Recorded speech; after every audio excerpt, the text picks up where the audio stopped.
La paix, c'est accepter de perdre ou à tout le moins accepter que la logique n'est pas celle de gagner ou perdre. On ne cesse de dire qu'on a envie d'avoir des aventures, et en fait on en a très peur. Apprendre à regarder la nature, c'est aussi apprendre à exercer autrement sa curiosité.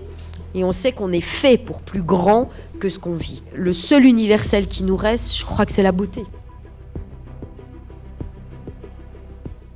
Bonjour à toutes et toutes, et je suis ravie de vous accueillir à cette conférence autour de ce sujet « Apprendre à regarder la nature ». J'accueille Laurence de Villers. Laurence de Villers, vous êtes normalienne, agrégée, docteur habilitée à diriger les recherches en philosophie et spécialiste du philosophe Pascal. Vous avez publié « Philosophie de la mer » chez La Martinière en 2022 et « Principe d'inquiétude, la philosophie de Pascal ». Vous avez signé récemment « Être quelqu'un de bien » et « La splendeur du monde, aller à la rencontre de la beauté ». Vous y proposez un ensemble de textes qui visent à nous enjoindre à voir la beauté dans toutes les choses, partout autour de nous, avec plein d'exercices esthétiques pratiques qui rendent la contemplation de la nature très concrète. Et c'est ce qu'on va faire aujourd'hui. Vous allez voir, ça va être très concret. Je suis aussi avec Sonia Fertchak. Sonia, vous êtes essayiste, romancière et enseignante à l'école d'écriture Les Mots. Vous êtes entre autres l'autrice de Les femmes sans mère d'Oli, le désir à l'épreuve du féminisme et de la pornographie, publié chez Albin Michel. Vous avez aussi écrit La vérité tue, Agatha Christie et la famille, et plus récemment Un éloge de la haie, tous deux publiés chez Philosophie Magazine Éditeur. Dans votre éloge de la haie, vous vous êtes penché sur les haies végétales qui font partie de notre patrimoine écologique et urbain, mais qui sont hélas en train de disparaître. Vous en faites un vif plaidoyer, très documenté et passionnant. Sonia, vous écrivez à propos de la haie qu'elle est un jeu de pistes sensorielles. Laurence, vous écrivez quant à vous, dans La splendeur du monde, qu'il existe une libido des yeux, un érotisme esthétique. Vous allez toutes les deux nous permettre aujourd'hui de cultiver cette libido, cet appétit, cette fascination joyeuse, voire même un peu parfois rocambolesque pour la nature. Mais vous allez aussi nous montrer pourquoi cette observation de la nature est nécessaire, fondamentale sur le plan écologique, sur le plan existentiel, sociétal et politique. Et que cette nature a quelque chose à faire avec le thème de notre conférence qui est sur la paix. Et ce sera donc ma première question. Quel est le lien entre la nature et la paix? Et observer, est-ce que ce n'est pas déjà un peu préserver? Laurence? Bonjour à tous, merci de votre présence nombreuse. Quel bonheur pour des auteurs, nous qui travaillons toujours seuls, sans vous voir, donc c'est agréable.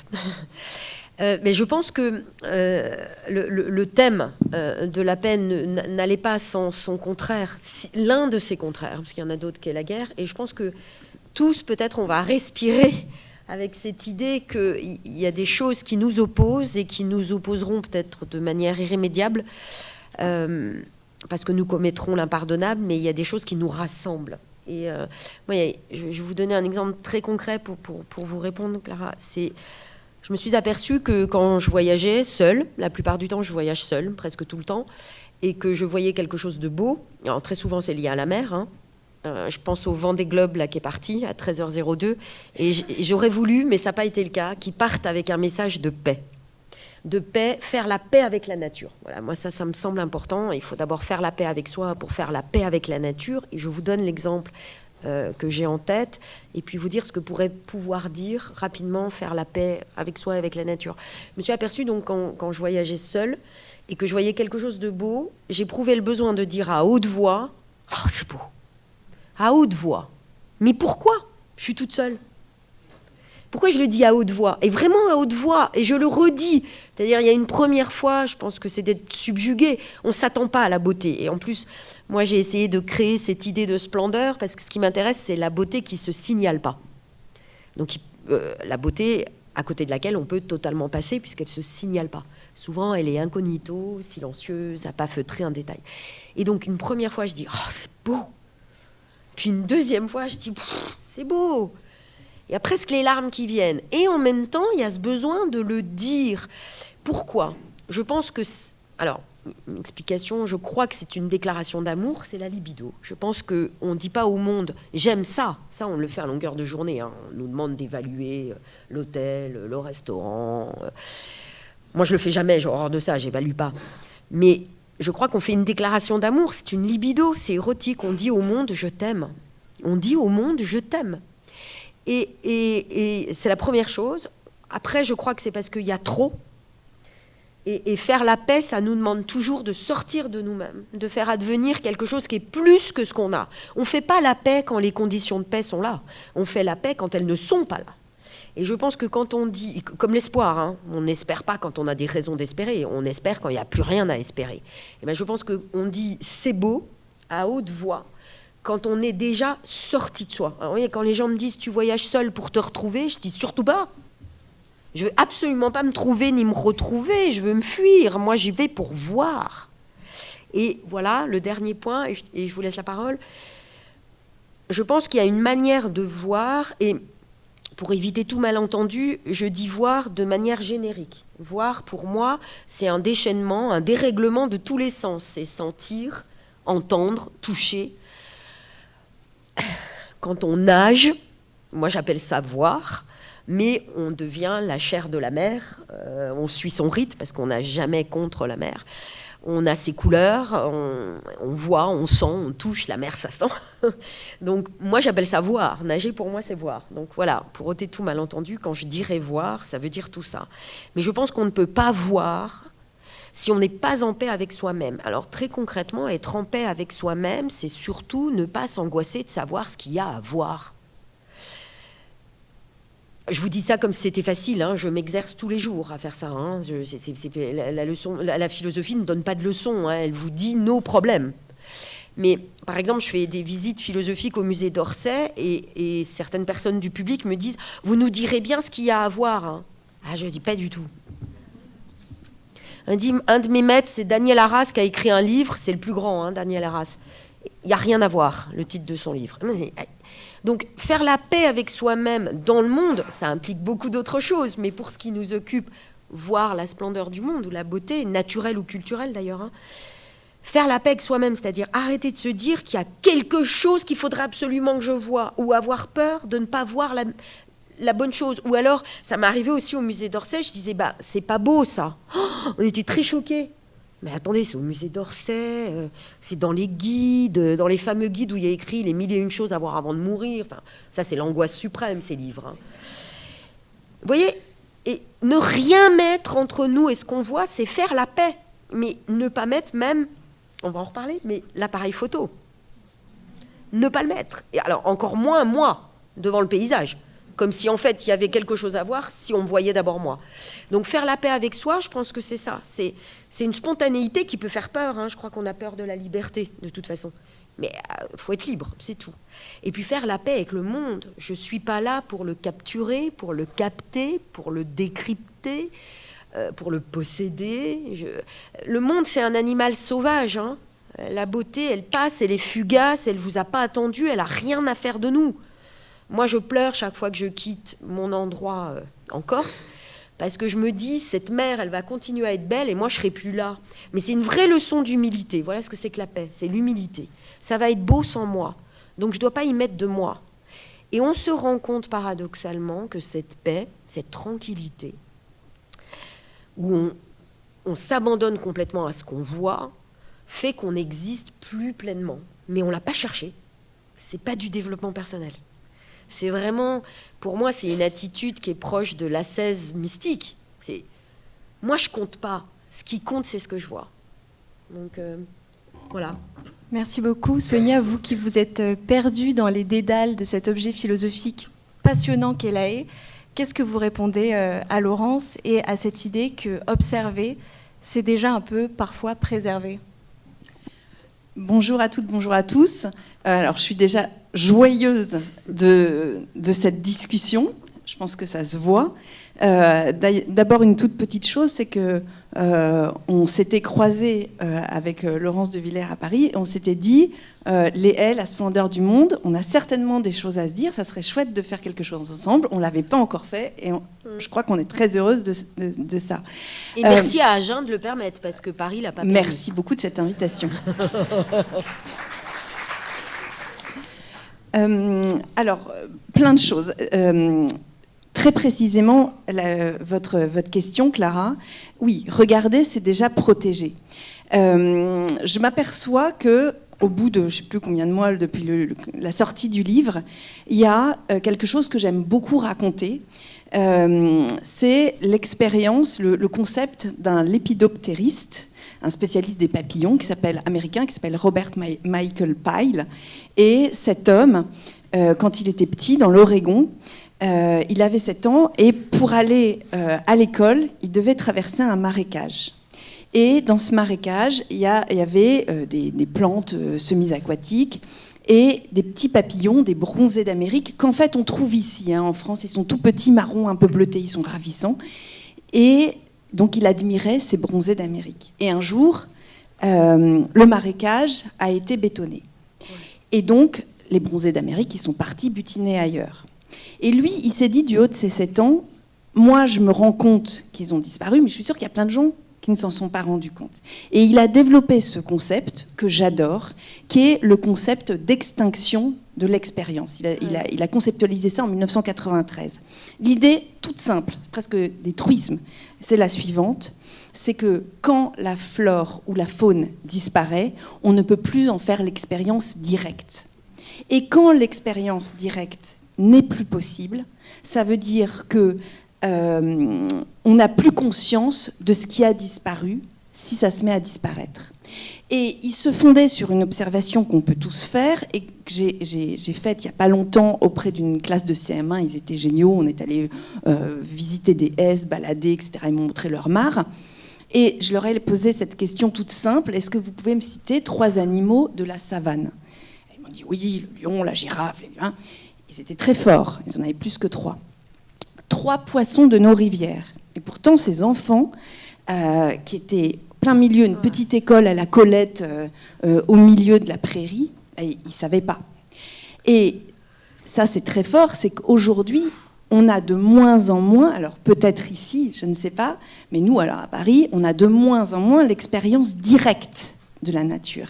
Et Robert Michael Pyle, il écrit « Le contact direct et intime avec d'autres êtres vivants nous affecte d'une manière vitale et ne peut être remplacé par une expérience par procuration. » Donc, c'est pour ça que moi j'ai trouvé les haies absolument passionnantes, c'est que j'en ai fait un écosystème compagnon de proximité. Alors, j'ai pompé l'écosystème compagnon à la philosophe Donna Haraway, et biologiste d'ailleurs, qui a écrit un livre sur les espèces compagnes.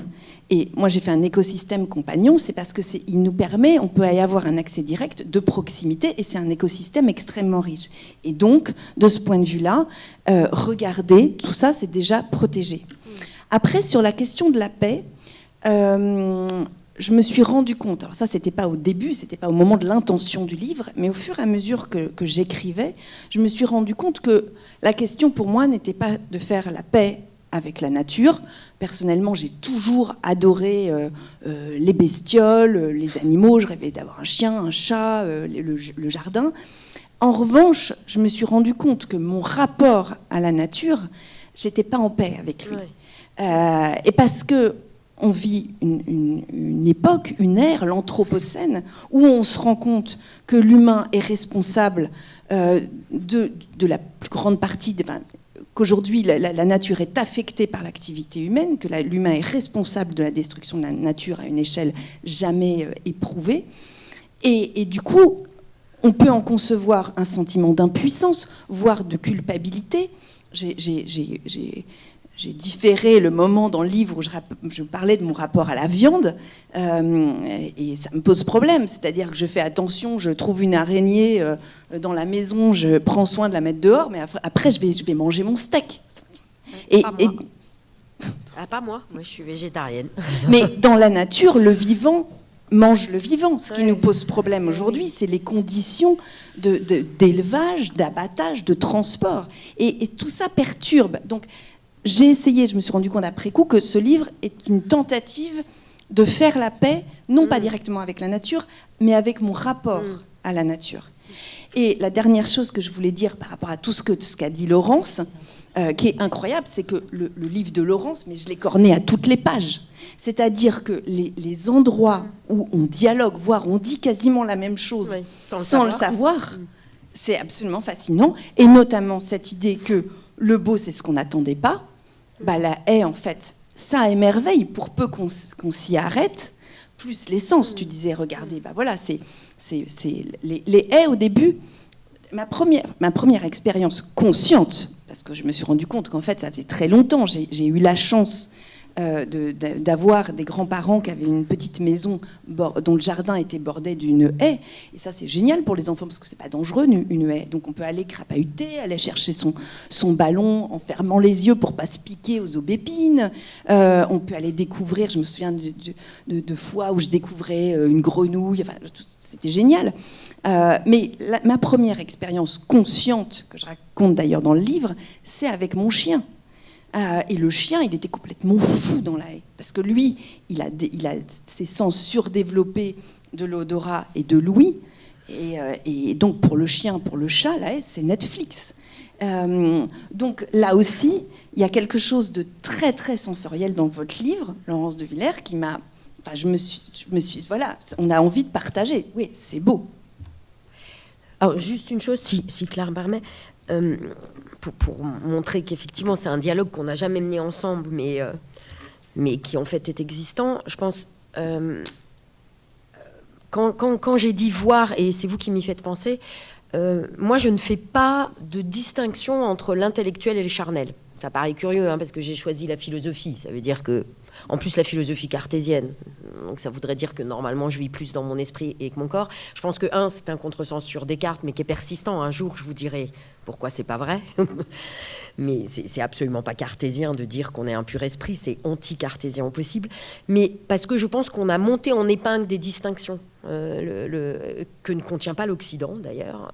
La spiritualité nous le montre, mais pas seulement, la philosophie. L'intellectuel est aussi le plus charnel. Quelqu'un comme Merleau-Ponty l'a montré. Et en même temps, on a monté en épingle aussi l'opposition nature et culture, et on en a rendu l'Occident complètement responsable. Et je crois qu'on a oublié de lire certaines pages, notamment celle de Descartes. Quand Elisabeth, sa correspondante, lui dit qu'elle ne va pas bien, Descartes, normalement, s'il était le Descartes qu'on voudrait qu'il soit, répondrait « Vous devez faire de la philosophie et de la métaphysique ». Pas du tout. Il dit « Vous devez sortir dans un pré et voir le vert des feuilles et écouter le chant des oiseaux ». Ben voilà. L'Occident, c'est ça aussi, et je pense qu'on s'est beaucoup trompé.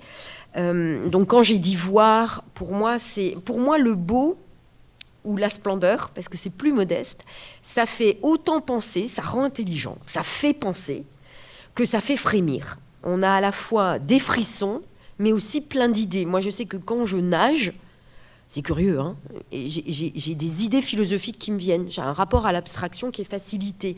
Donc j'ai horreur de toutes les limitations. De toute façon, il suffit qu'on me dise que là, il y a une limite, une distinction, pour que je dise non, c'est pas vrai. Donc voilà, dans mon livre, je m'évertue à dire non, c'est pas vrai. Et je pense à Cézanne, par exemple. Cézanne disait de lui, j'aime beaucoup, hein, la distinction, je vous ai dit, nature et culture, charnel et spirituel, esprit et corps. Cézanne disait, quand j'étais plus jeune, je voulais mettre le feu au Louvre. Pauvre couillon, dit-il, en parlant de lui. Mais la nature nous fait aller au Louvre, et le Louvre nous enseigne comment retourner à la nature. Et je pense que ça, c'est important. Il faut qu'on refuse les distinctions, qu'on ne cesse de monter en épingle. Ça, c'était un premier point, parce que vous m'y avez fait penser. Ensuite, j'ai dit que j'aimais pas les limitations, mais comme vous parlez de cette expérience, le beau, ça se délègue pas. Hein, vous devez le voir avec vos yeux à vous. Il faut que ça vous fasse quelque chose. Personne ne vous racontera ce que ça doit faire. Mais je me souviens, enfant, j'étais un enfant assez turbulent, on avait une aire de jeu qui était au milieu d'un parc. Et à côté de cette aire de jeu, où il y avait toboggan, il y avait une pelouse où il y avait écrit, évidemment, interdit interdit de marcher sur la pelouse. Eh ben, je vous le donne en mille. Même quelqu'un comme moi, hein, qui ne tenait pas en place, on n'a jamais marché sur la pelouse. Jamais. Alors, ça m'a rendu triste parce que j'ai vu qu'on avait déplacé l'aire de jeu. On s'est dit quand même, à côté de la pelouse, c'est délicat. Les enfants, ils ont besoin de s'exprimer, d'être libres. Ben non, on est libre. Alors, je vais aller à contre-courant. Hein. On est libre à côté d'un interdit. L'absence d'interdit angoisse ne libère pas. Et puis, pour répondre à Clara, voir c'est préserver, mais je pense que moi ça m'a façonné cet interdit. C'est-à-dire je pense qu'il faut qu'on ait une éthique de l'interdit. D'abord parce que ça permet de transgresser, on transgresse rien quand il n'y a plus d'interdit. Et puis la transgression c'est quand même merveilleux. Saint-Augustin commence à être Saint-Augustin quand il raconte qu'il a volé des poires. Sans ça, il n'aurait pas été Saint-Augustin, ça aurait été quand même sacrément dommage. Et parce que l'éthique de l'interdit pour moi, pour préserver, c'est une conscience des seuils. Il y a des seuils qu'on franchit. On n'est pas dans une salle de classe comme dans sa chambre. On n'est pas devant une pelouse comme sur un trottoir. On n'est pas sur un trottoir comme dans son salon. On n'est pas là ensemble, on est en train de créer quelque chose de politique. Politique au sens où, voilà, il y a de l'interdit, il y a des seuils, il y a des contraintes, il y a de la liberté.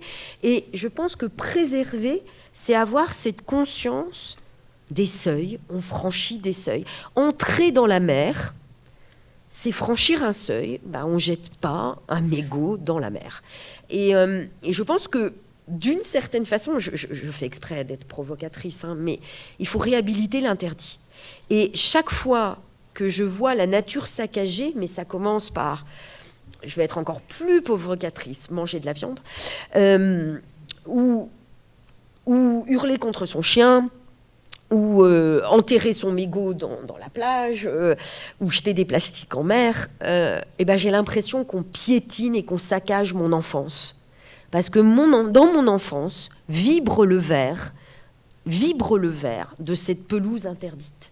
Et je pense que pour préserver, il va falloir peut-être, à discuter, hein, qu'on réapprenne cette éthique des seuils. Alors j'aurais envie de réagir à chaque phrase, ce dont je me souviens, parce que j'ai beaucoup... Donc la haie, c'est une limite. Oui, c'est une limite. C'est une limite qui est pour nous infranchissable.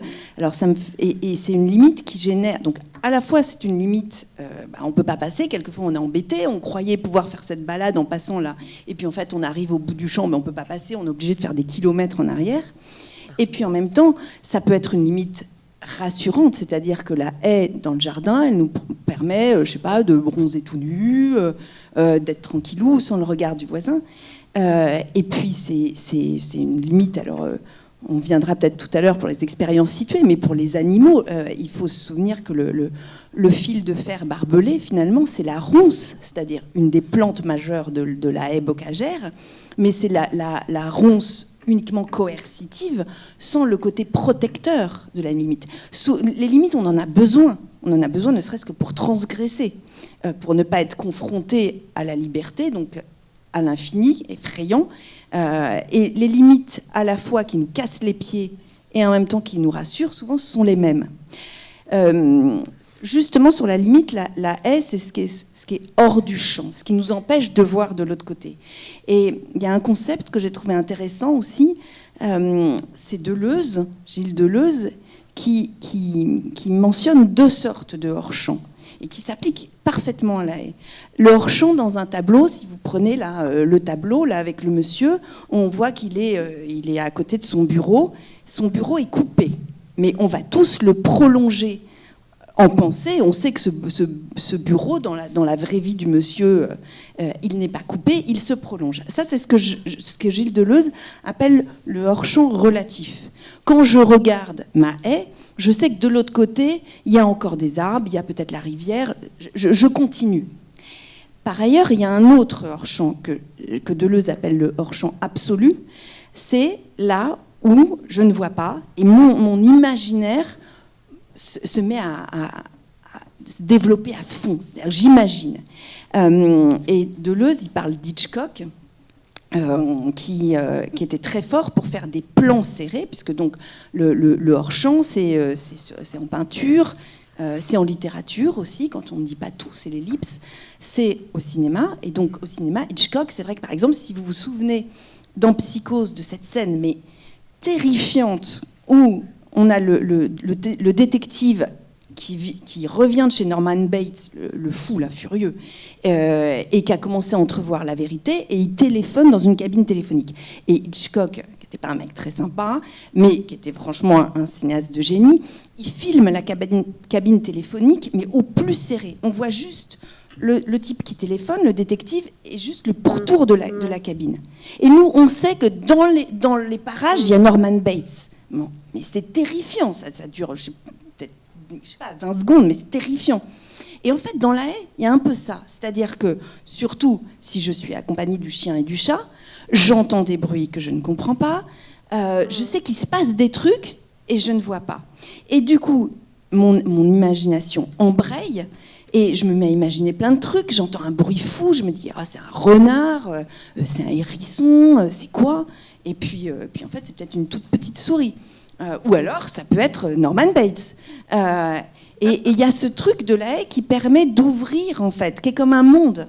Et du coup, d'ailleurs, c'est vachement agréable parce que dans un tout petit jardin, vous mettez une haie et tout à coup, vous êtes un explorateur. Justement, Sonia, la haie, c'est un seuil qui parfois appelle à être franchi. Et on a appelé cette conférence « Apprendre à voir la nature ». Et il y a dans cette idée de voir un concept philosophique qui est très important, qui est celui de curiosité. Être curieux, c'est bien, mais quand on est un enfant, ça peut aussi vouloir dire arracher les fleurs, écraser les fourmis. Quand on est plus grand, ça peut vouloir dire prendre l'avion et aller à l'autre bout du monde et polluer énormément la planète. Et ça peut vouloir dire aussi vouloir espionner ses voisins, franchir la haie, posséder, dominer. Il y a dans la curiosité quelque chose de parfois belliqueux. Est-ce qu'il peut y avoir une curiosité pacifique, respectueuse et fondamentalement écologique ? Alors moi, j'y crois, j'ai envie de vous répondre en un mot, safari photo. Alors, safari photo, c'est effectivement, si on prend l'avion pour aller, c'est pas terrible, mais ça peut être justement dans la haie, écosystème très riche, écosystème compagnon, de proximité. Juste, quand je dis très riche, juste je précise, 2 secondes d'écologie, c'est que, contrairement à ce qu'on croit, la haie, c'est pareil, le rien entre la forêt et la prairie, entre un terrain vague et puis une route. En fait, la haie, quand elle se trouve au milieu de 2 écosystèmes, elle réunit les qualités des 2 écosystèmes qu'elle borde. Et c'est le tout est plus que la somme des parties dans la haie. Donc c'est vraiment un écosystème de folie. C'est pour ça que c'est tellement important. On s'est rendu compte d'ailleurs que les champs bordés de haies, comme ils contiennent, ils permettent aux auxiliaires de vivre, à tous ces insectes qui vont manger tous les parasites, etc. Les champs bordés de haies ont besoin de moins de pesticides. Il suffit même parfois de faire pousser au milieu du champ quelques herbes folles, comme on disait, et on réduit le taux de pesticides. Donc, être curieux, alors la curiosité, ça s'apprend. Et là, je rejoins complètement Laurence de Villers. C'est vrai que je ne savais pas pour Descartes, mais Rousseau dit dans ses lettres sur la botanique à une de ses amies, qui avait une petite fille de 8 ans, il lui dit, mais la première des éducations, c'est d'apprendre aux enfants à regarder. Et c'est vrai que regarder la nature, c'est là, je crois que ce sont des liquides en barre qui sont dehors. Je ne sais pas s'il y a des gens qui connaissent bien les arbres, ils sont absolument, mais ils sont merveilleux. Je ne sais pas si vous avez vu comme ils sont beaux, les feuilles. Eh bien, on peut apprendre aux enfants à faire des dessins avec des feuilles, à ramasser. C'est-à-dire que apprendre les noms des plantes, c'est tellement riche, c'est tellement poétique. Apprendre le nom des animaux, voire leur inventer des petits noms. On reviendra peut-être sur les exercices tout à l'heure. Mais simplement, ça s'apprend, cette curiosité qui n'est pas belliqueuse. Après, c'est vrai que c'est un vrai défi aujourd'hui. On prend conscience de toutes ces dominations qu'on ne voyait même pas dans tous les domaines. On l'a vu avec Charlotte Casiraghi, Manon Garcia en matière de féminisme, ce qui est plutôt ma partie. Mais sur la nature, oui, les haies, on ne se rendait pas compte qu'elles étaient détruites. On s'en est rendu compte quand il y a eu ce rapport-là du ministère de l'Agriculture en avril 2023 Et on s'est dit, mais oui, en fait, alors il y avait des gens, il y avait des agriculteurs, il y avait des chercheurs, il y avait des élus, des membres d'associations qui protégeaient les haies, qu'ils savaient. Et par exemple, je cite beaucoup dans mon livre un écrivain que j'adore, Jean-Loup Trassard, qui se disait écrivain paysan, qui parle de la haie comme personne, il parle du travail de la haie, et il emploie beaucoup de mots de patois, je pense. C'est très très riche. Bon, des gens comme ça, évidemment, ils s'en rendaient compte. Et vous parlez à des gens, des paysans dans les campagnes, ou même des gens qui habitent à la campagne, ils disaient, bah oui, depuis le remembrement, ouais, j'en étais malade. Mais pour la plupart d'entre nous, on ne s'était pas rendu compte à quel point il y avait un saccage et à quel point c'était terrible. Mais je pense que ça s'apprend et qu'on peut tout à fait avoir une curiosité qu'on va assouvir de façon joyeuse, qui ne va pas être une curiosité au rabais, attention, et qui n'est pas du tout destructrice. Et c'est ça, juste, c'est vrai qu'on se rend compte de systèmes de domination qui nous échappaient. Et en fait, on voit la jeune génération très soucieux on voudrait vivre dans un monde sans domination. Et est-ce que c'est possible ? Alors, la curiosité, ça vient de curiositas, qui est fondé sur le mot cura, qui veut dire soin. Donc pour moi, il n'y a pas de bonne ou de mauvaise curiosité. La curiosité, son étymologie le porte, c'est le soin. Être curieux, c'est soigner. Être curieux, c'est apporter application, attention et soin. Tout ce qui ne comprend pas cette dimension de soin n'est pas de la curiosité. C'est de l'avidité, la peur, puisque j'en parlais, on a peur de passer à côté. Ce qui me frappe, ce que j'oppose moi à la curiosité, parce que je pense que notre monde s'asphyxie par manque de curiosité. C'est-à-dire qu'on le veuille ou non, on est standardisé, uniformisé, et puis on s'y prête, le nombre de mots qu'on utilise parce que tout le monde les utilise, enfin, c'est fou. Et ça tue la curiosité. Moi, j'essaie de me discipliner à la curiosité, c'est-à-dire que spontanément, on a tous envie d'écouter les mêmes choses, enfin, les choses dont on parle, de lire les livres qu'on pense qu'on va aimer, de voir les tableaux qu'on aime. Eh bien, moi, dans un musée, je commence par le tableau qui ne m'attire pas vraiment. Parce que c'est ça la curiosité. La curiosité, ce n'est pas nécessairement le plaisir, mais c'est tellement plus grand. Parce que parfois, on peut, par curiosité, être happé par quelque chose, et on dit « Ah ouais, tiens !» Alors que nous nous limitons nous-mêmes, parce que nous ne faisons pas appel à la curiosité. Donc nous ramenons l'inconnu à du connu, et puis on ne veut aller voir que ce qui est déjà connu. Ben non ! Il y a tellement plus sur la terre, le ciel et dans la mer, que ce que nos yeux peuvent même voir. Donc la curiosité, pour moi, c'est ce qui nous sauvera. Je prône une culture par la curiosité. Par la curiosité, pas du tout par le mainstream, par l'explication, par les légendes, pas du tout. Par la curiosité. Mais il faut accepter d'être dérangé. Ça dérange. Et puis il faut accepter le soin. Il y a pas de curiosité sans attention. C'est un crime de ne pas porter attention au monde qui est là. Donc, pour moi, si c'est ni joyeux et si c'est de la possession ou de l'avidité, c'est pas de la curiosité. Alors qu'est-ce que c'est ? Eh bien, je pense que c'est de la suractivité. Je crois que, vous savez, il y avait une sorte de tarte à la crème philosophique qui était être et avoir. Et on pensait que le bonheur se jouait entre être et avoir. Bon, Aristote a réglé le problème depuis très longtemps, ça vaut pas la peine de se poser des questions. Pour Aristote, oui, le bonheur, c'est un état, donc c'est de l'ordre de l'être. Mais si vous n'avez pas des amis, si vous n'avez pas une famille qui vous aide, si vous n'êtes pas gâté par la nature et vous êtes pauvre, dites Aristote, ça va être difficile d'être heureux. Bah oui, il a raison. Le bonheur, c'est, hélas, la conjonction difficile et chanceuse, hasardeuse et arbitraire entre être et avoir. Mais je pense que la vraie question, de nos jours, de plus en plus, c'est entre être et faire. Et vous allez me dire, ça ne concerne pas du tout la beauté. Bah si, c'est curieux. On pourrait croire que la beauté, c'est un domaine qui est préservé de notre obsession du faire. Et pourtant, interrogeons-nous. Quand on rencontre quelqu'un, on lui a dit, t'as fait quoi ? Ah bah j'ai fait les rencontres Michel Serres. Ah mais j'ai fait Agen. Alors d'autres essaient de me dire, j'ai fait le GR20. La bonne blague. On ne fait pas les GR20, hein, c'est les GR20 qui vous défait. Mais on emploie le mot de faire, c'est curieux. Quand on voyage, on dit qu'on a fait le Vietnam, on a même fait le musée d'Orsay. On a fait l'expo Caillebotte. Mais non, ce qu'il faut, c'est que l'expo Caillebotte vous défasse. Et donc, vous voyez, on a une obsession. Je m'inclus totalement. Moi aussi, ça m'arrive de dire « Ah, j'aimerais faire le Vendée Globe ». Pour le coup, effectivement, il me défraie totalement. Mais pourquoi ?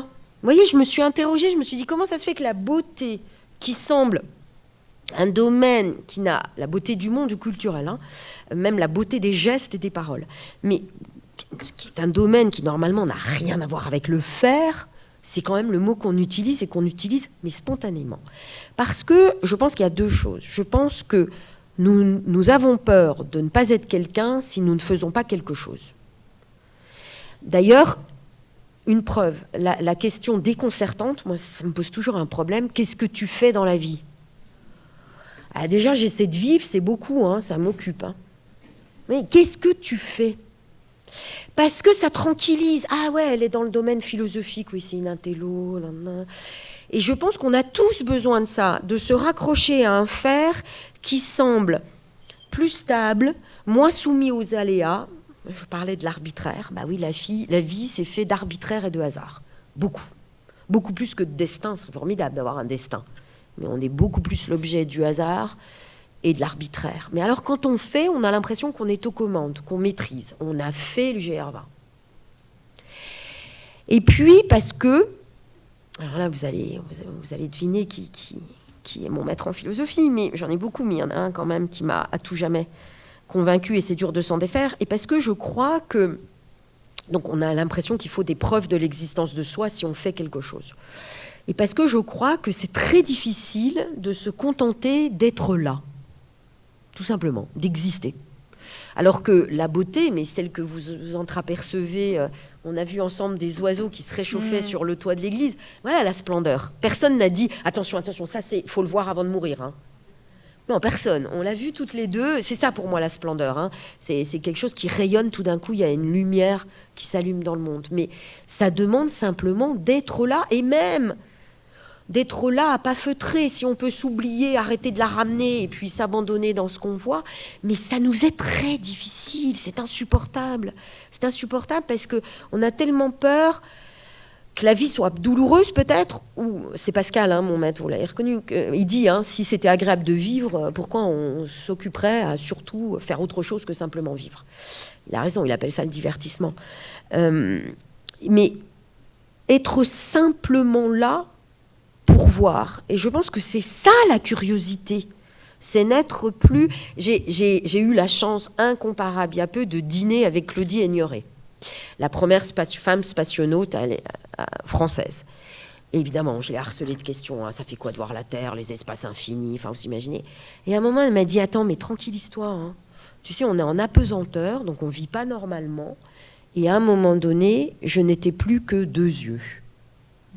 J'étais ce que je voyais.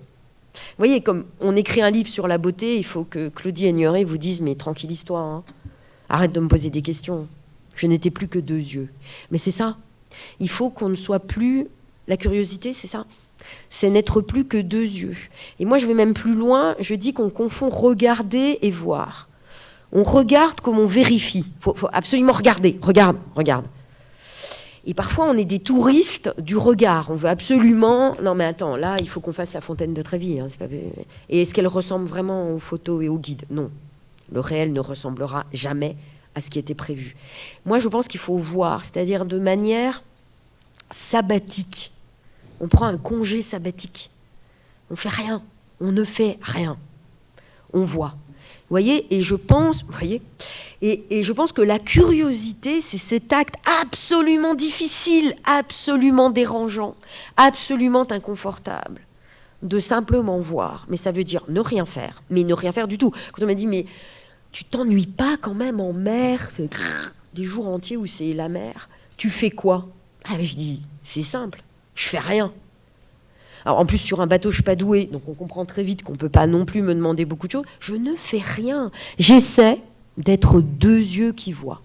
C'est ça la curiosité. Et c'est très difficile. Je vous donne un exemple de la difficulté. Est-ce qu'on est capable de rester... Je l'ai fait, j'emmène mes classes au musée. Je leur dis, voilà, ça commence. On fait quoi, madame? Rien. Maintenant, ils commencent à le savoir. Je leur dis, restons 3 minutes. Il y en a un qui minute et on fait rien, on regarde. C'est immensément long. C'est immensément long. 3 minutes. Moi, j'essaie 5. En ce moment, j'essaie de passer mon seuil de 5. 5 sans rien faire. Que la curiosité. La curiosité, c'est ça. C'est un hommage qu'on rend à ce qu'on voit. Attention au seuil de 5.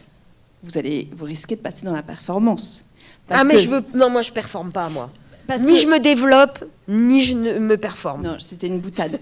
Mais c'est le risque. Je mettrais une troisième raison à ce que vous avez dit, qu'il y avait l'avoir, et puis on opposait l'être. Et puis, un des drames du capitalisme, ça a été de vendre non seulement l'avoir, mais l'être aussi. Devenez qui vous êtes, être développement personnel, machin, et le faire. Et c'est là où, là aussi, j'ai été extrêmement agréablement surprise. Et je me dis, mais c'est fou, parce qu'avec 2 sujets très différents, il y a cette idée d'essayer de ne rien faire et de se laisser happer par la beauté, par la curiosité.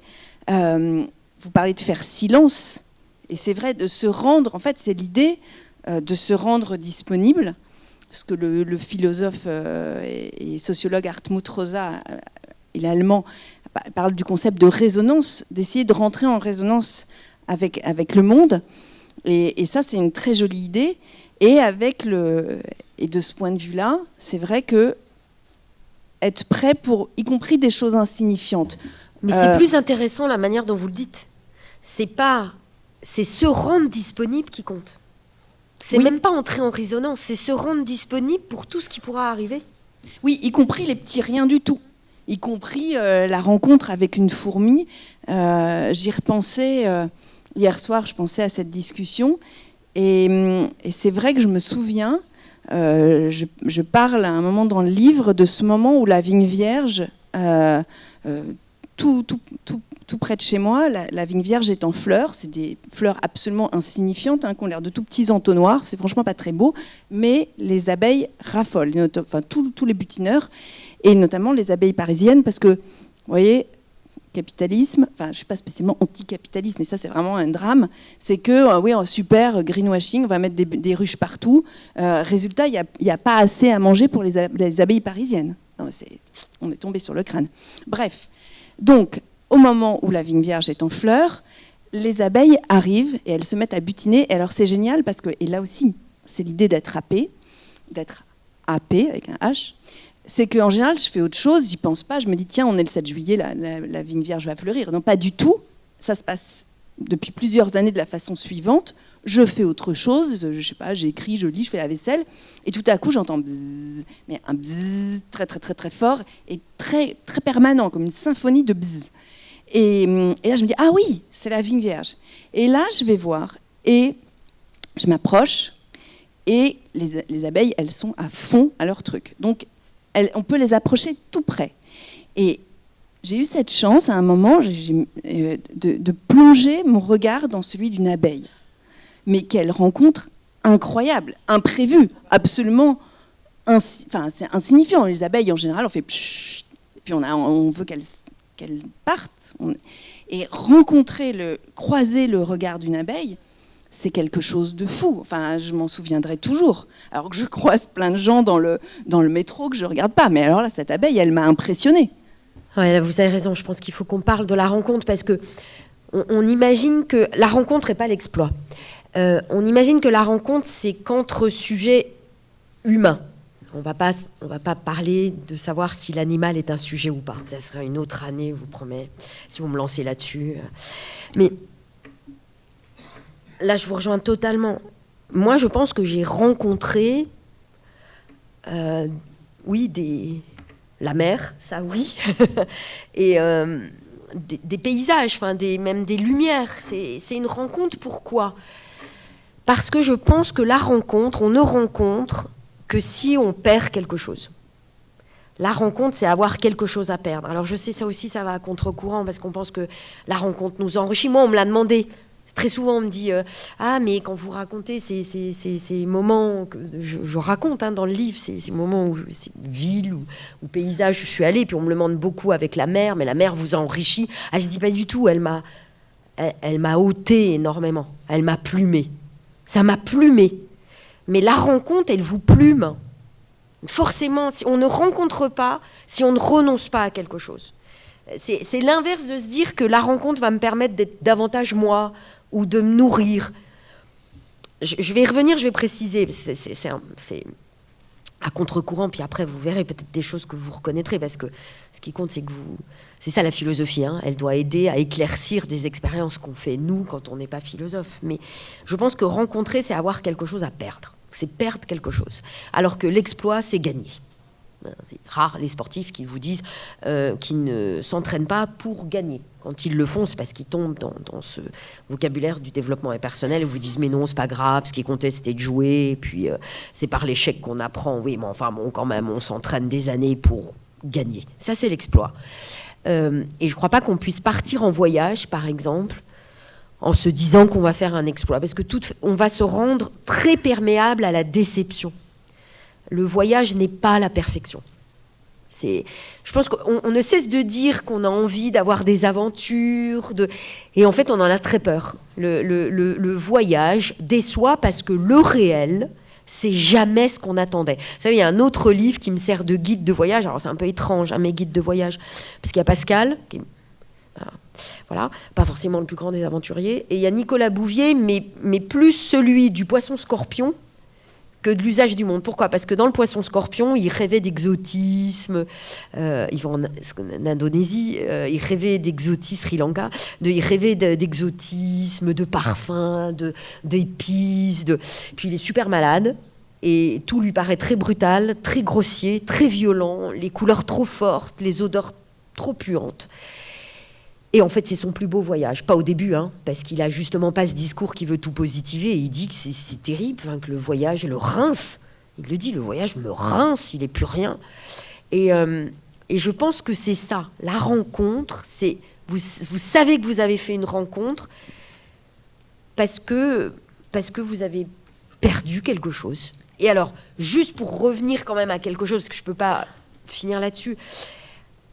Je ne suis pas certaine que la beauté nous nourrisse, parce que ça serait encore trop intéressé, ça serait demander au monde de... Moi, j'aime pas l'émerveillement, par exemple, parce que je suis encore trop présente dans l'émerveillement. Je veux pas que le monde m'émerveille comme un paquet cadeau qui viendrait... Je veux m'oublier dans l'expérience que je fais de la beauté du monde. Donc, par exemple, on m'a dit « Ah, les aurores boréales, c'est quand même un exemple de splendeur du monde. » Eh bien non. J'en ai vu beaucoup. C'est sublime. C'est époustouflant. On est complètement désemparé. Le ciel est vert, un vert cru. Oui, c'est époustouflant. Mais moi, c'est pas ça que je retiens de l'Islande. C'est pas ça. C'est tout d'un coup, au détour d'un virage, il y a une plage, sauf qu'elle est noire. Et l'eau est turquoise et laiteuse. Et puis, ça sent très très mauvais. Pourquoi ? Parce qu'il y a un ours polaire. Alors, on touche presque le sublime. Il n'est pas là, il est très loin. Il est très très loin, mais il sent mauvais de très très loin. Ceux qui savent ça, ça sent mauvais un ours de très très loin. Ah ben ça a été ça. Et j'ai vu des aurores boréales, mais moi je veux pas être émerveillée par le monde. Je veux être humiliée. Je veux faire... Le monde est là. Pardon. Ouais. Oui, vas-y. Mais par contre, je crois que ça grandit. Je finis juste là-dessus. Ça ne nourrit pas. Ça grandit. Ça me sort de moi. C'est ce que Rousseau, parce que vous avez parlé de Rousseau, ça m'y a fait penser. Il appelle ça, dans Émile, c'est le livre 4, il dit, Émile, il faut lui éduquer sa sensibilité, exactement ce que vous dites. Et il faut l'éduquer à la force expansive du cœur. Il faut qu'on sorte de nous par plus grand que nous. Et il y a du plus grand que nous. La splendeur du monde, c'est plus grand que nous. Ça nourrit pas, ça grandit. Alors, je ne suis pas sûre que je sois d'accord. C'est-à-dire que moi, je ne crois pas que la rencontre m'enlève quelque chose. Et j'y ai pensé hier en écoutant, et puis je vais revenir à la paix, en écoutant Manon Garcia et Charlotte Casiraghi. Manon Garcia a dit que souvent pour les femmes, l'expérience de la féminité, c'était d'être objet de désir avant d'être sujet de désir. Il y avait cette histoire d'être objet et sujet. Et c'est Charlotte Casiraghi qui a parlé de la rencontre. Et moi, ce que je ressens très fort, c'est que déjà, il y a eu... Alors, je ne sais pas si on peut parler de rencontre, mais le point de Manon Garcia, et qui m'a plu, parce que je me suis souvent embrouillée avec des philosophes masculins au sujet de ça, ils me disaient, mais non, mais attends, sujet-objet, depuis Descartes, c'est plus un sujet, justement. Allez, voilà. C'est une seule chose. Et je leur disais, bah non, quand on est une femme, on peut avoir des expériences un peu malheureuses, et on sent que c'est pas... que c'est deux choses différentes. Et du coup, moi, ce que je trouve à vous lire et avoir écrit les haies, c'est que c'est l'articulation du corps et de l'esprit de façon extrêmement joyeuse, et presque, j'ai envie de dire que là aussi, le tout est la somme des parties. J'ai parlé de la rencontre, donc avec un autre, enfin, d'autres vivants que nous, donc l'autre. Et puis, alors, peut-être que grandir... Pour vous, c'est ça, mais moi je dirais que ça m'apporte la paix, en fait. Eh ben oui, mais justement, quand on fait la paix, on perd. Pourquoi ça n'a pas marché le diktat de Versailles en 19, appelé diktat par les Allemands? Parce qu'on l'a vécu comme une revanche sur l'Allemagne, donc sur 1870. Oui, mais moi je ne fais pas une revanche avec l'abeille. Hein. Oui, mais justement, la paix, c'est accepter de perdre ou à tout le moins accepter que la logique n'est pas celle de gagner ou perdre. Dans la paix, comme c'est pas le face-à-face du pouvoir et de la domination, des vainqueurs et des vaincus, la paix c'est autre chose que vainqueur et vaincu. Si on est dans la logique vainqueur et vaincu, c'est pas la paix qu'on fait. La paix, c'est pas le face-à-face, c'est le tiers. C'est le tiers. Il y a la paix quand il y a un tiers. C'est le droit. Le droit, c'est quoi? C'est le tiers par excellence. Et donc, faire la paix, c'est accepter de perdre telle chose pour aller à ta rencontre et toi-même, tu vas perdre quelque chose. Oui, mais la paix, c'est perdre. Pardon, Laurence. C'est la paix intérieure, là, dont je parle. Mais aussi... C'est la paix avec... C'est pour ça que je parlais de ça dès le début. C'est pas la paix avec la nature. C'est la paix avec mon propre rapport avec la nature. Oui. Ça, je trouve ça important, cette différence. Mais oui, mais je pense qu'il faut perdre quelque chose. C'est-à-dire que dans le voyage, par exemple, si on va voyager pour voir, pour regarder ce qu'il y avait dans le guide. Moi, ça m'est arrivé de croiser des gens en Cornouailles. Ils me demandaient où c'est ça, parce qu'il y avait une série Paul d'Arc en Cornouailles. Ils voulaient voir comme la série. Je leur ai dit, je suis désolée, I'm sorry, but you won't see anything. Parce que la série, c'est de la fiction, il y a des filtres, c'est du cinéma. Le voyage, c'est aller à la rencontre du réel. Et donc, c'est perdre ça. C'est perdre. Ça sera pas ce que j'en ai voulu. Et moi, je vais encore plus loin. Vous allez dire, vraiment, ça, c'est peut-être être philosophe que faire ça. Moi, j'aimerais parfois retourner en Islande ou en Corse et que ça soit pas aussi beau. Donc, que j'ai mes assises. C'est, ouais, d'accord, je l'ai vu, je reconnais. Donc, j'aurais rien à perdre. Et ça marche pas. Oui, voilà. Mais quand on s'y attend pas, quand on n'attend rien, justement, parce que c'est ce dont vous parlez et c'est ce dont je parle, c'est, on est dans on longe une haie, c'est mon sujet, c'est un écosystème, a priori, je sais pas, aubépine, noisette, c'est insignifiant comme truc. C'est pas, on n'est pas dans l'arboretum, on s'attend pas justement à ce qui va nous choper. On est d'accord, en fait. Ne s'attendre à rien qui est une discipline. Oui, c'est accepter de perdre ce que j'attendais.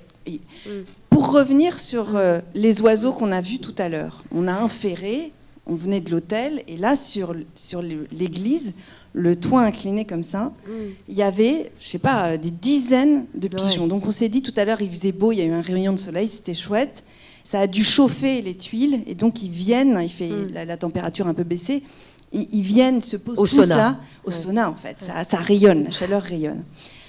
Vous disiez, voilà, on va aller voir, et c'est bien parce qu'on s'y attendait pas, etc. Personne, c'est pas le truc qu'on devait aller voir. Non, avant de mourir. Sauf que, avant de mourir. Mais le danger, ça serait que on soit toutes les deux des filles hyper dans le vent. Enfin, je sais pas vous, mais moi pas du tout. Et je suis pas sur les réseaux sociaux. Et on aurait mis notre téléphone, on l'aurait pris, et puis on aurait dit regardez. Et ça, c'est un drame le nombre d'endroits, des petits lacs tranquilles, des petits bois magnifiques, des petites clairières où il y a des cyclamènes ou des champignons, je ne sais pas. Et puis, il y a un nom pour ça, ça devient des spots. Ouais. Et alors là, vous y allez le lendemain ou dans 2 semaines plus tard, et il y a 45 personnes. Mais c'est ultra triste. Oui. Et vous parliez tout à l'heure des portables. Et c'est vrai que c'est une discipline. Finalement, à l'échelle de l'humain, c'est une technologie toute nouvelle. Et ça nous permet tellement de choses. On est complètement accro. Et c'est vrai que apprendre à regarder la nature, c'est aussi apprendre à exercer autrement sa curiosité et à trouver de la joie et à se sentir vivant, tout simplement. Et peut-être du coup à se défaire à peu de frais. Hein. C'est pas du développement personnel, c'est juste de l'expérience. Mais je pense que le maître mot, vous l'avez dit, c'est l'altérité. Et ça, c'est un vrai casse-tête philosophique. C'est comment on peut avoir un rapport à l'altérité. Parce qu'au moment même où on établit un rapport, c'est plus l'autre. C'est l'autre pour moi, donc c'est plus l'autre. Et c'est ça qui est difficile. Comment avoir un rapport à l'altérité ? Sincèrement, faut pas croire que la philosophie résout des problèmes, hein, elle les aggrave. Et c'est ça le problème. Et moi, je me suis posé la question de la photo, parce que j'en ai beaucoup, mais pas tant que ça. Mais j'ai besoin de les revoir, surtout quand je vais pas bien. Donc je me revois mes photos. Ah ouais. Mais j'essaie de prendre en photo, j'y arrive pas évidemment, vous allez voir, c'est un casse-tête. J'essaie de prendre en photo le surgissement de cette altérité, ce que j'appelle la splendeur. Et la transcendance, oui. La transcendance, d'ailleurs, c'est plus grand que moi. Oui, moi je plaide vraiment pour qu'il y ait du plus grand que nous, et il y en a. Et faire la paix, ça ne se fera pas sans transcendance. Et je ne parle pas religieux. Là, je ne parle pas de religion, hein, de transcendance. J'ai même cherché un autre mot parce que pour moi, ce n'est pas une transcendance à la verticale, c'est à l'horizontale. Tout d'un coup, ça a dû vous arriver. Hein. Quand vous dites c'est beau, vous sentez l'étau se desserrer et on a l'impression que la poitrine s'élargit. C'est ce que dit Baudelaire. Hein. C'est que le cœur est puissant, que le monde est beau. C'est ça s'élargit. Et on sait qu'on est fait pour plus grand que ce qu'on vit. Mais ce rapport à l'altérité, qui semble impossible, puisque du moment que j'ai un rapport, c'est plus altérité. Moi, j'essaie de photographier le monde tel qui serait sans moi. Ah, oui, j'ai compris, vous allez me le dire, hein, je vois au premier rang se dire, elle n'a pas compris qu'en fait, elle y est. Si, je sais, j'y suis. Mais j'essaie de prendre en photo le monde dans son secret, dans son mystère. Moi, j'aime énormément le mot de mystère. Alors, vous allez me dire, c'est encore religieux, mais c'est pas parce que la religion en parle qu'on ne doit pas en parler en philosophie. Moi, j'aimerais m'approcher au plus près. Vous savez qu'on ne peut pas capter le mystère. Hein, parce que c'est pour ça que quand Dieu apparaît à Moïse, c'est pas sous forme de Dieu. C'est pas possible. On en mourrait. C'est sous forme d'un buisson ardent. C'est pas possible de voir la splendeur de près, la transcendance de près. Donc, il faut que ça prenne une autre forme. Donc, j'essaie de capturer le monde c'est ce qui serait sans moi. Ce qui fait que mes photos sont étranges. Hein. Je vous promets, c'est tout d'un coup en Corse une chèvre qui surgit, c'est la vague quand elle se forme. C'est difficile, mais parce que c'est impossible, j'y arrive pas. Je prends la photo, j'en ai conscience. Ne me dites pas que je vais pas bien, je sais que c'est pas possible. Mais l'altérité, je crois que c'est ça l'humilité devant l'altérité. Peut-être que ces oiseaux faisaient pas du tout ce qu'on disait. Oui, peut-être, ça serait génial. Et vous voyez, ça me permet de dire que alors, voir, vous avez raison, la photo, mais il y a aussi l'écriture. Moi, j'ai des dizaines de carnets de transcendance. Je les appelle comme ça, hein, mes carnets de transcendance ou de splendeur. Parce que, contrairement à ce qu'on dit, et je crois que vous nous en donnez la preuve en êtes là, enfin j'espère, c'est que c'est faux de dire des goûts et des couleurs, on ne discute pas. On fait que ça. Tout ça. On fait que ça. J'aimerais, parce que le temps file, oui. Pour conclure, pour que chacune puisse conclure, j'aimerais que vous nous proposiez un petit exercice à faire pour apprendre à voir, vu que c'était le thème de notre conférence. Vous avez proposé les exercices de transcendance. Laurence, Sonia, qu'est-ce que vous proposez pour apprendre à voir ? C'est tout à fait dans la logique de ce que disait Laurence, qui d'ailleurs... Je vous cite, le génie d'un artiste et d'un penseur, c'est de me faire voir avec ses yeux à lui. Et c'est peut-être ça, la rencontre. Et c'est peut-être ça, on résout là ce problème d'altérité. Et en fait, moi, il y a un truc qui m'a enchantée dans la haie, puisque je disais que c'était une limite. Et on a fait ça avec les petits C1 il y a 3 semaines. C'est de changer d'échelle et de faire ce que les sociologues appellent des expériences situées. Donc, Pour moi, la haie, c'est une limite, je passe pas. Pour le mouton, c'est sa clôture, c'est peut-être la fin de son monde, s'il est resté tout le temps dans ce pré, mais en même temps, il la grignote. Alors moi, je vais juste prendre les noisettes et les mûres, mais le mouton, lui, il mange beaucoup. Pour la coccinelle, la haie, c'est un continent, c'est un monde. C'est à la fois un logis, c'est un hypermarché, c'est un site de rencontre, c'est sa nurserie. Voilà. Et puis parfois elle s'en va, elle revient. Pour le lichen, mi-champignon, etc., c'est encore autre chose. Pour la fouine, elle la traverse, c'est un corridor. On n'a pas parlé de la notion de corridor végétal. Voilà. Et donc ça, je trouve que c'est très rigolo à faire avec les enfants, de ces expériences situées. Voilà. Merci beaucoup à vous deux. Peut-être qu'on a le temps pour une ou deux questions. Et voilà, je vous en prie. Je ne sais pas si le micro va...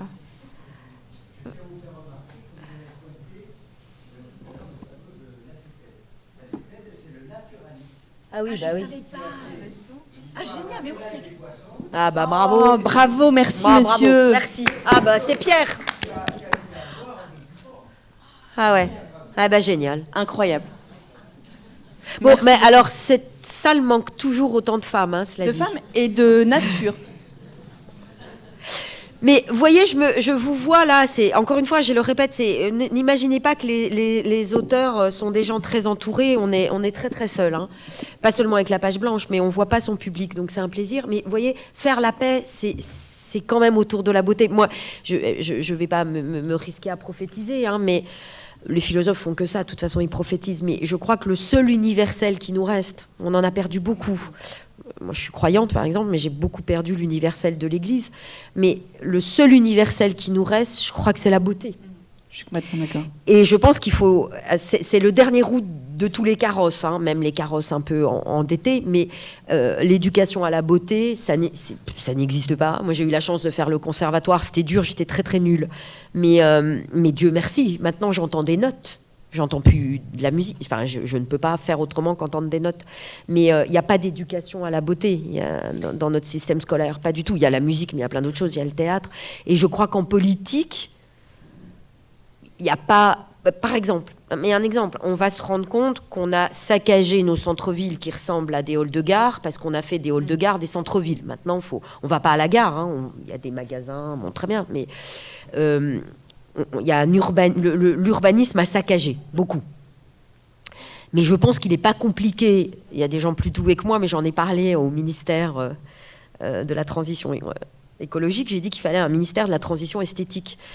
Parce que d'abord, je pense qu'on ne peut pas préserver, Clara, si d'abord on ne voit pas la beauté de ce qu'il faut préserver. Et que l'écologie semble abstraite ou punitive, mais elle l'est beaucoup moins dès qu'il s'agit de préserver ce littoral, excusez-moi, je vais le dire, en Corse ou en Bretagne, où ces forêts, ces arbres. Moi, j'avais une place en face de chez mes parents, qui est très loin de la mer, et ils trouvaient que la place était un peu chaotique. Ils ont tout rasé, c'était des pavés, et ils y ont mis du béton. Maintenant, Besançon, la place de mes parents, ça ressemble à Cergy-Pontoise. J'ai rien contre Cergy-Pontoise, sauf que cette place était très très ancienne par rapport à Cergy-Pontoise. Vous voyez, ça, c'est du saccage urbanique.